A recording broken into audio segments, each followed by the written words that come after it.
ఇప్పుడు తెలంగాణ రాజకీయాల్లో తలంబరాల తగువు మొదలైంది.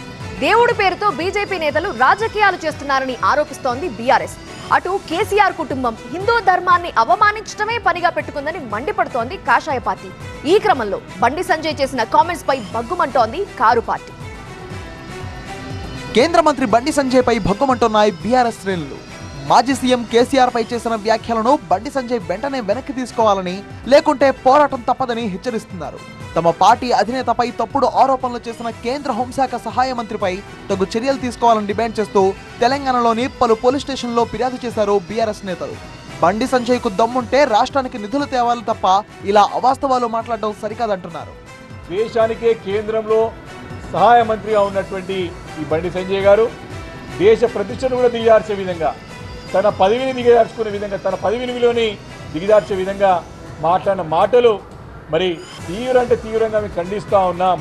అభి చిన్న కన్ఫ్యూజన్, ఫ్లాట్ కొనాలా సైట్ కొనాలా? కన్ఫ్యూజన్ ఎందుకు, ఒక రియల్ ఎస్టేట్ ఎక్స్పర్ట్ తో మాట్లాడు. ఎలా? బాస్ వాలా బీ ద బాస్. ఇదే రకంగా కొనసాగితే ఎక్కువ రోజులు రాజకీయాలు సాగవు. బండి సంజయ్ గారు, నిజంగానే నీకు దమ్ము, సత్తా, ధైర్యం ఉంటే తెలంగాణ రాష్ట్రానికి ఒక నేషనల్ పార్క్ తీసుకురా. ఇటీవలే కరీంనగర్ లో పర్యటించిన బీఆర్ఎస్ వర్కింగ్ ప్రెసిడెంట్ కేటీఆర్ స్థానిక ఎంపీ కేంద్ర మంత్రి బండి సంజయ్ ను టార్గెట్ చేస్తూ విమర్శలు సంధించారు. కేంద్ర ప్రభుత్వ విధానాలతో పాటు అయోధ్య అక్షింతలపై కూడా కమెంట్స్ చేశారు. ఎందుకంటే వాళ్ళ కెరికే బీజేపీ తెలంగాణలో వాళ్ళకి నూకలు తెల్లయి, ఏదో ఒక ఎలక్షన్ గెలిచిర్రు మొన్న, అటిమారి గుడి దెబ్బల ఊరూరికి రేషన్ బియ్యం మంచి తలంబరాలని దానికి ఒక కథ పెట్టి చెప్పేది కరెక్టా కదా? మీరేమైనా నిజంగా వచ్చినాయి అనుకుంటున్నారు? అయోధ్యకి అయోధ్య లేదు, ఏం లేదు. అయోధ్యలోనే వీళ్ళ మోసం పసిగట్టిరు. ఏం తెలియదు, ఏం చెప్తాడు ఆయన? ఒకటే తెలుసు ఆయన, ఒకటి మసీదు కూలగొడదాం, ఆడ శివం వెళ్తే మీది, శివం వెళ్తే మాది. గదొకటే ఎరక, మనకు ఇంకోటి తెలియదు. అయోధ్య అక్షింతలపై కేటీఆర్ వ్యాఖ్యలను తీవ్రంగా ఖండించారు బండి సంజయ్. కేసీఆర్ తో పాటు కేటీఆర్ కరీంనగర్ వచ్చిన ప్రతిసారి హిందువుల మనోభావాల్ని తీవ్రంగా దెబ్బతీస్తున్నారని మండిపడ్డారు బండి సంజయ్. అయోధ్యలో బాలరాముడి ప్రతిష్టాపన సందర్భంగా తాము పంచింది తలంబ్రాలు కాదు, అక్షింతలని చెప్పిన బండి సంజయ్ కేటీఆర్ ముందు అయోధ్య రాముడి గురించి తెలుసుకోవాలని ట్విట్టర్లో సూచించారు. ఇక కరీంనగర్ మీటింగ్ లో కేసీఆర్ కుటుంబంపై తీవ్ర ఆరోపణలు కూడా చేశారు బండి సంజయ్.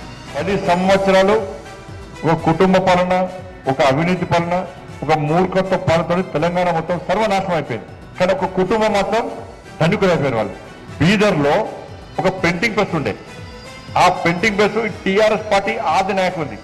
మరి ఏం చేస్తారు సార్ అంటే, టీఆర్ఎస్ పార్టీ కరపత్రాలు కాదు, దొంగ నోట్లు ముద్రిస్తారట ఆడ. అంటే దొంగ నోట్ల దంద కూడా చేసారు వీళ్ళు. ఎన్నికలప్పుడు, ఉద్యమప్పుడు, ఎన్నికలప్పుడు బీఆర్ఎస్ వాళ్ళు టీఆర్ఎస్ వాళ్ళు పంచింది అన్ని కూడా దొంగ నోట్లే. పైసలు మొత్తం దొంగ నోట్లే, బీదర్లో ముద్రించిన దొంగ నోట్లు అవి కుల్లా. బండి సంజయ్ చేసిన ఈ దొంగ నోట్ల వ్యాఖ్యలపైనే తీవ్రంగా మండిపడుతున్నారు బీఆర్ఎస్ నేతలు. బండి సంజయ్ కు దమ్ముంటే ఆయన చేసిన ఆరోపణలకు ఆధారాలు చూపించాలని డిమాండ్ చేస్తున్నారు. అటు బండి సంజయ్ కూడా తగ్గేదిలే అంటున్నారు. కేసీఆర్ పై తాను చేసిన ఆరోపణలు కొత్తవి కాదని, గతంలో కాంగ్రెస్ నేతలు కూడా అవే ఆరోపణలు చేశారంటున్నారు. అయితే ఇప్పుడు ఆ రెండు పార్టీల మధ్య ఉన్న ఒప్పందం కారణంగా కాంగ్రెస్ నేతలు మాట్లాడడం లేదని ఆరోపిస్తున్నారు.